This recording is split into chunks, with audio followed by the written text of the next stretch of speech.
So good morning, everyone. My name's Karen Grant. Thanks for introducing me, Imran. And Professor Lynch has told you a lot about what you need to think about if you're thinking about a career in medicine. And a lot of the things he talked about were the skills and attributes that you need to be a good doctor. And a lot of when we're thinking about applying to medicine, we're looking for those applicants who are demonstrating those skills and attributes that are most suited to becoming a doctor in the future. And so when you're thinking about applying to medical school, you're thinking about what those skills and attributes are, how can you develop them, and how can you demonstrate them. And so this morning, I'm going to sort of give you a bit of a whistle-stop tour of all the things you need to think about if you're applying to medical school. And I'm not really going to be talking specifically about Lancaster, but I'm happy to answer questions about Lancaster at the end. But this will kind of give you the context, and then later talks today will kind of give you more detail about all these different aspects, but that's kind of what I'm planning on doing today. So as I said before, Professor Lynch has kind of touched on this about sort of thinking about the skills and attributes that make for a good doctor. But I think you can think about this yourself. You can just think about any time that you've interacted with a doctor and thought about what was good, what was not, what do you expect a doctor to be like? So some things you might think about is you want your doctor to be trustworthy, you want them to listen to you, you want them to be knowledgeable, you want them to be caring, and you want them to be able to stay calm when things are getting a bit heated if you're unwell. So there's lots of skills and attributes in there. And as I said, medical schools are trying to assess applicants who are best able to demonstrate these skills and attributes. So you need to be thinking about whether you've got them. If you don't have them, what can you do to develop them, and how can you demonstrate them? There's lots of resources out there, so I'm going to be kind of giving you a big advert for the Medical Schools Council. They have a website, and I'll give you the link at the very end, which gives you lots of different resources about applying to medical school, and it gives you ways of comparing different medical schools, looking at their entry requirements, etc. And so that's a really nice place to start if you're not quite sure where you want to apply, because it gives you lots of kind of I guess unbiased information about different medical schools. Medical Schools Council have also created a kind of list of core values and attributes that are needed to be a successful medical student and a successful doctor. It's endorsed by all the UK medical schools. So again, good place to start, have a look at that, think about those skills, values and attributes and whether you match up to those. So next I'm going to talk a little bit about the sorts of things that you might think about in terms of that journey between thinking about applying to medical school and actually successfully getting in. So again, what are medical schools looking for? I'm looking for those who are motivated, conscientious. You're going to have to work hard to get into medical school. You're going to have to work hard while you're at medical school, and you're going to have to work hard for the rest of your career. So if you don't want to do that, I think it's going to be an uphill battle for you and for your colleagues. You need to be academically able simply because you have a lot to learn at medical school. So it's not so much that any one particular topic is particularly difficult. It's just you have to learn so much. So you have to be academically able to cope with the challenges of studying medicine. We're looking for applicants who are insightful. And by that, I mean, they kind of have some insight into what a career in medicine will be like. They understand the challenges and they have a bit of insight into themselves. What are they good at? What are they not so good at? How can they develop those skills? We're looking for those who can reflect on past experiences. I'm going to kind of touch on that later on when we talk about preparing for interview and your personal statement. And we're looking for those who have got the values that coincide with those NHS core values that Professor Lynch talked about before. So again, a quick Google search will find you those NHS core values. Have a look at what is published about those. Think about what you think about them. That will help you prepare for applying to medical school. So the next thing is we need people who are good at lots of different things. Doctors are not just really knowledgeable, they're also really good with people, and they have to be able to do it all to be successful.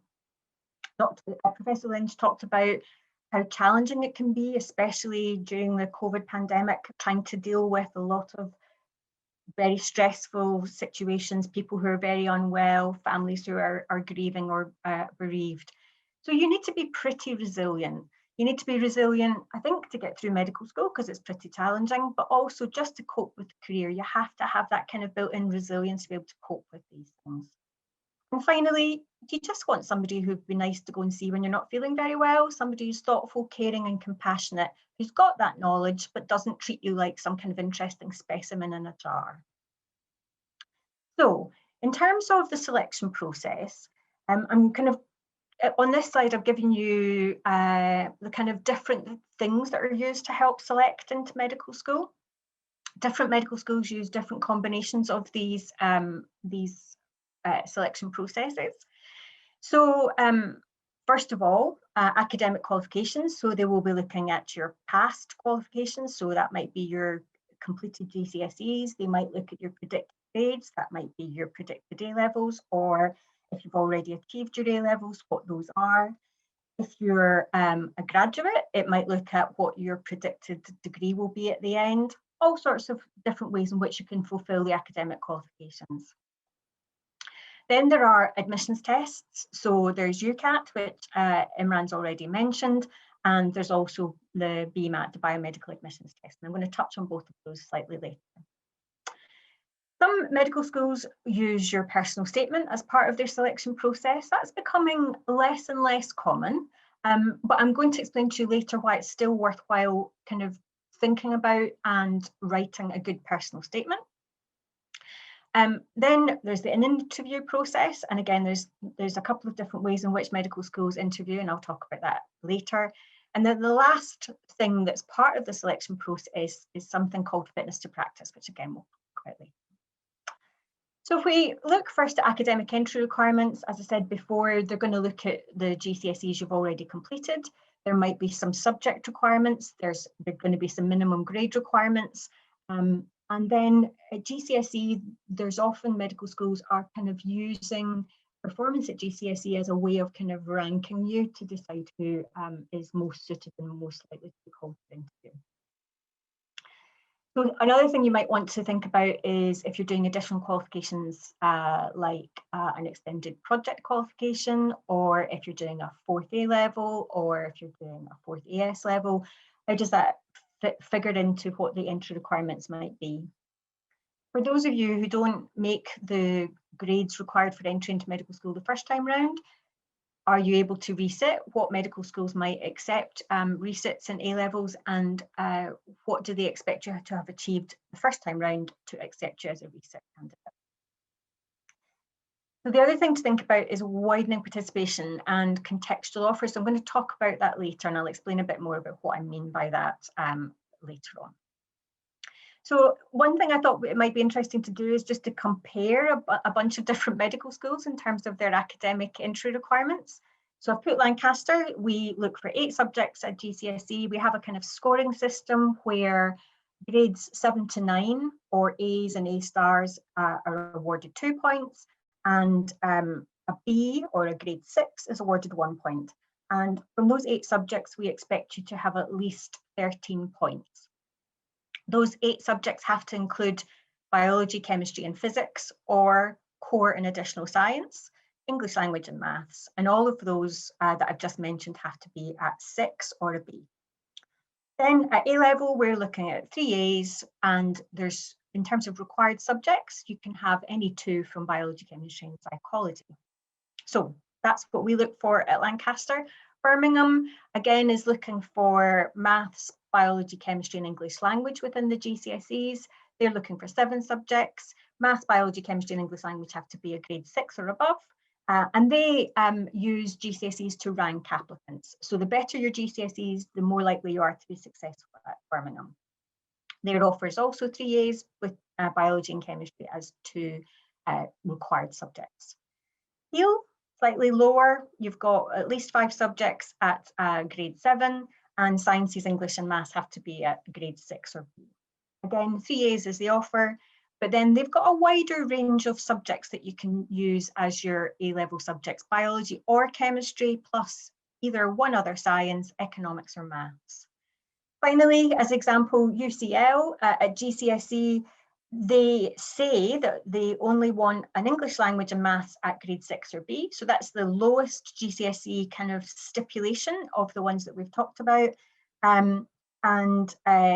But then their A-level ask is higher. So they look for A star, AA, and are looking for both biology and chemistry.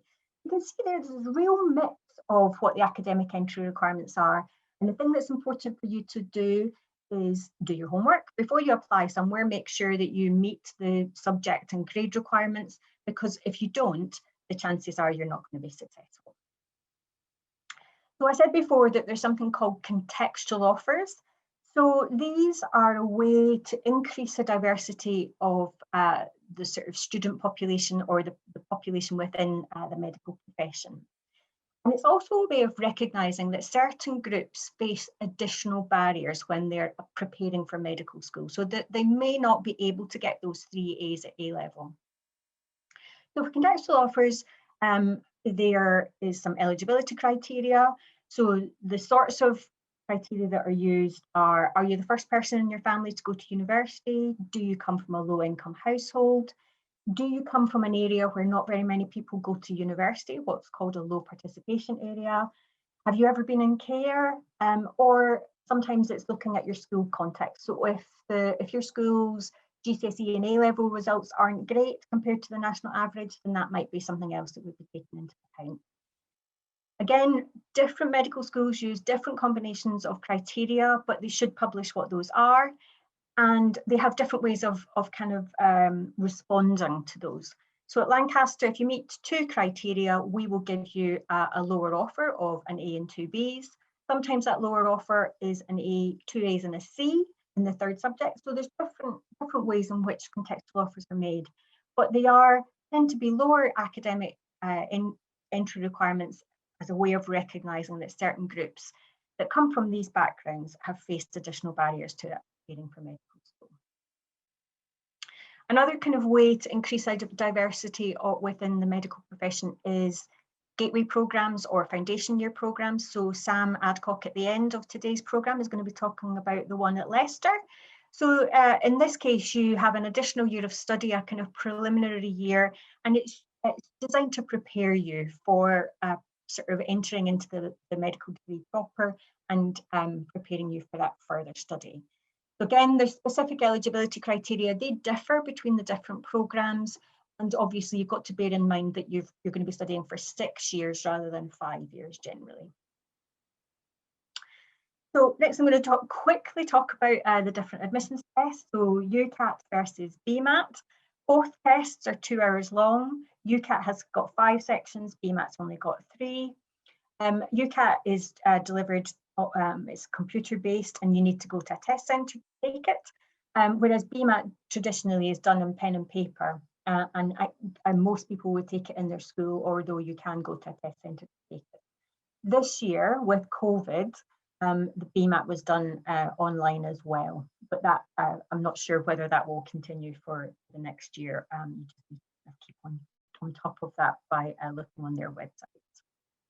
So things to note: if you are entitled to extra time for exams at school, then you can apply to have that for the UCAT and BMAT as well. You'll get extra working time, or you might have supervised rest breaks, or you might have other special adaptations. You have to pay to sit both the UCAT and BMAT, but both of them, if you come from a low-income household, you can either apply for an exemption for that fee, or you can apply to have that fee reimbursed. You will need to provide evidence, but it means that that barrier that might stop you from being able to take those tests is removed by the bursary. So next I'm going to talk about how those admissions tests are used. So they're used in different ways at different medical schools. So some medical schools have an absolute cutoff score. So for instance, Sheffield has an absolute cutoff score for UCAT score. If you don't have a UCAT score above their cutoff, you're not going to be considered. So you need to think about that, get your UCAT score and decide whether it's worth applying somewhere. In some other places, you get a small amount of marks that are allocated that go towards a total score. So you might have a score for your GCSEs, you might have a score for your predicted A levels, you might have a score for your UCAT or your BMAT. So Leeds do that. They have a kind of allocated score that allocated marks for your BMAT score that counts towards your overall score to determine whether you get into. They might take your UCAT or your BMAT score and rank you according to that score to decide who gets to interview. So Manchester do that with UCAT and Lancaster do that with BMAT. And then there are some medical schools where really they just use your UCAT or BMAT score as the UCAT score to differentiate between borderline cases. So if they have two applicants who otherwise are completely similar, they would use the UCAT score to differentiate. So have a look on websites, check how those scores are used, because that will help you to decide where you should apply. So I've got some top tips for no matter whether you're taking UCAT or BMAT. There's lots of free resources online for both of those tests. There's past papers, there's worked examples. So use those free resources. You need to look out for changes. So if there's any changes in terms of timing or the way that something's delivered because of coronavirus, if that is ongoing for the rest of this year, that will all be published on their websites. So using those free resources, familiarise yourself with the question format, because both of those tests are going to be very different from anything you've done before. Practice all the different sections. There's practice papers online, use them. And really important, practice under time conditions, because you're always going to be a bit short of time for both of those tests. So you need to be able to practice under the conditions you're going to do the test. So no need to pay for an expensive course to prepare you, no need to do anything else. All the resources you need are really available to you, absolutely free from both the websites for UCAT and BMAT. So next I'm going to talk about non-academic criteria. So really your academic grades and both admissions tests are kind of assessing how suited you are academically to studying medicine. So now I'm going to kind of cover the non-academic criteria.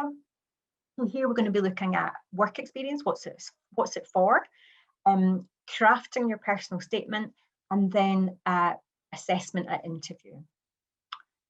So the point of work experience is really for you to determine whether medicine is the right career for you. Professor Lynch at the beginning talked about some of the challenges of working in healthcare, and it's really important that you understand how challenging that is going to be and work out whether is something that you're going to be comfortable and able to cope with. So that's really the purpose, is to get you out there to see what it's really like and to check that that's the right career for you. Because once you start training, it's really hard to step off that kind of like trajectory to really say, oh, I'm halfway through medical school, but I've decided I don't want to be a doctor anymore because I don't want to do this. It's better to make that decision early rather than later. So you might want to look at whether you can have a sort of work experience in a caring or service role, working with those who are ill or disabled or disadvantaged in other ways, like some of working in a care home for the elderly, for instance. So we want you to have a realistic understanding of what practicing medicine would be like, an understanding of whether you can cope in an environment where you're working with vulnerable others. So experience in a caring role, and it also allows you to kind of reflect back on those NHS core values. How are they? How do you see those in practice when you are out in work experience? And how can you develop an understanding, and how can you develop skills that are going to put you in a good position for applying to medical school? So at the moment, it's kind of difficult to get some of these work and voluntary experiences, and we understand that. Medical schools have understood that. There are other things that you can do. So there are voluntary roles where you might be, for instance, there's Alzheimer's befrienders. You can work in a food bank, and there are some people who are working as NHS volunteers. And again, those will give you some information about, help you to develop skills, and also help you to work out how you find interacting with people who are vulnerable. There are also, so I'm going to talk about some other things that you can do where where it's not really dependent upon actually being out in a work experience place. But the thing that's really important is not having a tick list saying, I've done this, I've done this, I've done this. It's about reflecting on whatever experience you managed to get and telling us what you learned from that experience, what skills you might have developed, and how they are applicable to your chosen career. So the reflection is way more important than what you've done. It's more about what have you learned and explain to us why that's relevant. So the Royal College of General Practitioners has actually prepared a reflective diary, which some of you might want to have a look at, because that will help you to kind of think about the things that will help you prepare for writing your personal statement and coming for interview. So, said before, work experience in the pandemic, a bit of a nightmare. Medical Schools Council has provided some guidance, which you can find on their webpage. There are a number of kind of virtual experiences that you can do. So there's something called Observe GPs, where there's some videos that you can watch. And again, if you were to use that reflective diary, you can reflect on what you learned by observing those little videos. Brighton Sussex Medical School has a virtual work experience programme, which you can sign up for. But there are lots of other ways. Like you can keep an eye on the news, on news stories. Is there any blogs by doctors who have been working through the pandemic? You could be watching documentaries that are kind of dealing with the challenges of healthcare. There's lots of podcasts that are available that help you to get an insight into different aspects of health. So some of my favourites are Inside Health, Inside Science, Inside the Ethics Committee, and This Podcast Will Kill You. That's my personal favourite because it's mostly dealing with infectious diseases, but it gives you a really nice population and ethics perspective on infectious disease. So those are really interesting things to do. They can be built into, if you're going for a run or going to your daily walk, you can listen to a podcast and it's a double whammy in terms of your impact. So I think the thing to remember is it's not a tick box exercise. It's about trying to develop that reflection. If there's a few of you at your school or college who are thinking about applying to medical school, could you form a discussion group so that you can read, watch, listen to something and then discuss it with each other, and reflecting back on sort of what does that tell you about healthcare? What does that tell you about the role of a doctor, and what do you think about those things? So, as I said before, personal statements are less and less used in selection processes these days, but some medical schools still do use them. So I'm going to, in the next slide, I think I'm going to sort of give you a couple of different medical schools and what they're looking for from personal statements. But even if the medical school you're applying to doesn't use personal statements, they're still really, really good preparation, because by reflecting on what you've done, reflecting on what you've learned, and reflecting on what skills you might have developed, that will help you for coming for interview. So it's still a worthwhile process. As I said before, medical schools differ in how they use it, but it's really important that you try to make it personal. It's really about you. Why do you want to be a doctor? What have you done to make sure it's the right career for you, and what skills have you developed? So I said before, I'm going to give you 3 different medical schools. So Oxford's looking for evidence of empathy, motivation, communication, honesty and integrity, ethical awareness, and ability to work with others, and those crucial values. Leeds, insight into a career in medicine, evidence you can take on responsibility, evidence of social and cultural awareness, and they're also interested in your external interest, activities and achievements, which you can use to demonstrate that you've developed skills that are suitable for it. You might have worked in a team by being part of a drama club. These things are still relevant in your personal statement. Manchester, experience in a caring role, hobbies and interests for the same reason I just talked about, evidence of team working, motivation for medicine. You can see there's quite a lot of overlap between those 3 different medical schools and what they're looking for, but there's some subtle differences. So when you're crafting your personal statement, if it's going to be used in the selection process for that medical school, make sure you've covered the things that they want to see. How are we doing for time? So quickly scoot through this. The last bit, interviews. So there's 2 different flavors of interview used in medical admissions these days: panel interview, a traditional panel interview, and multiple mini interviews, which is a bit like speed dating for medical admissions. But what the interview process is doing is trying to look at your communication skills. It's trying to look at your personal skills, values and attitudes. it's looking at whether you understand the career that you've chosen, and it's looking for your motivation. So a lot of the same things that were being assessed through your personal statement will also be assessed at interview. So if you've thought about why you want to be a doctor, what you've done to establish it's the right career for you, and crafted your personal statement, it will have helped you to prepare for interview. So the last thing to mention is something called fitness to practice. And this is when you're applying to medical school, there are 3 things that they're going to assess. They're going to assess that you've told the truth. So never be tempted to fib or exaggerate something you've done. Just tell us what you have done and tell us what you have learned. That's all we're interested in. We're also going to be looking at your health. So if you have a long-term health condition or a disability, that will be assessed to make sure that you are fit to practice and that we can, what reasonable adjustments you might need to be able to engage with your education. You'll also have to be immunised against a bunch of infectious diseases so that you're not passing them on to patients, but you're also not at risk of catching those infectious diseases from your patients. And the final thing that's covered by fitness to practice is a criminal record disclosure. So when you become a medical student, you have to undergo enhanced disclosure and barring I can't think of the word, clearance. And so if you have a criminal record, that is not necessarily a bar to getting into medical school, but you have to tell us about it and it has to be considered as part of the fitness to practice process. My final slide, I think, is just a bit of a plug for the Medical Schools Council. There's lots of really good information on there that will help you to prepare for applying to medical school. And it's not from one particular medical school, so it's allowing you to compare and contrast the different places. That's me all done. Sorry, I've overran slightly, Imran. Does anyone have any questions, please? Yes, thank you, Dr. Grant, for that. I've just been putting some of the questions down here. They're mainly related to GCSEs and entry requirements.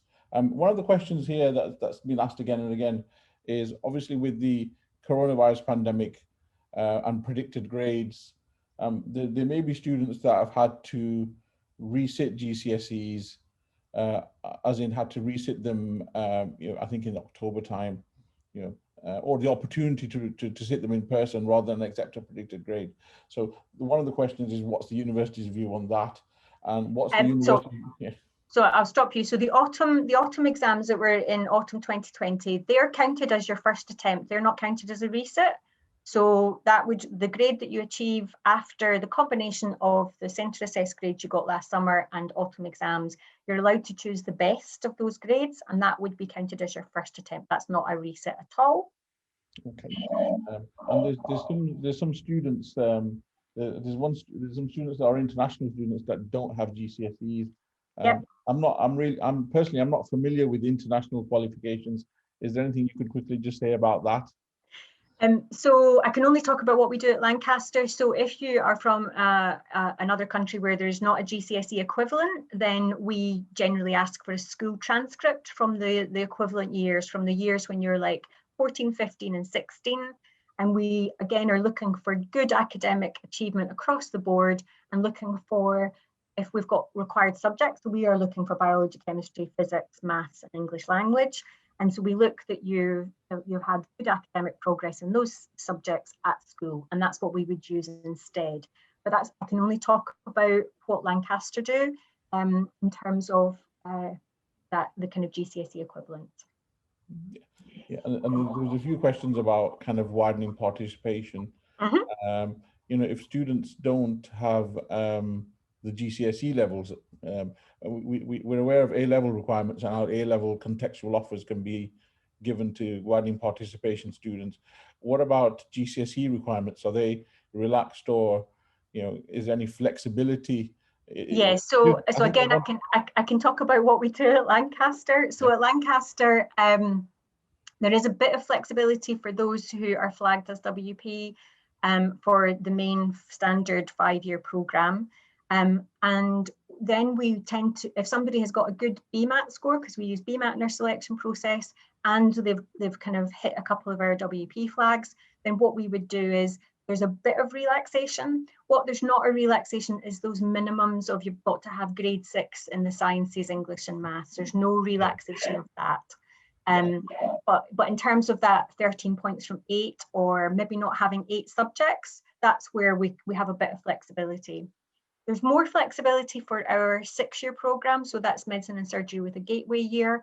But again, we still are looking for at least a B or a grade 6 in those sort of sciences, English, language and maths, unfortunately. Okay, all right. So I think there's a basic question about postgraduate entry.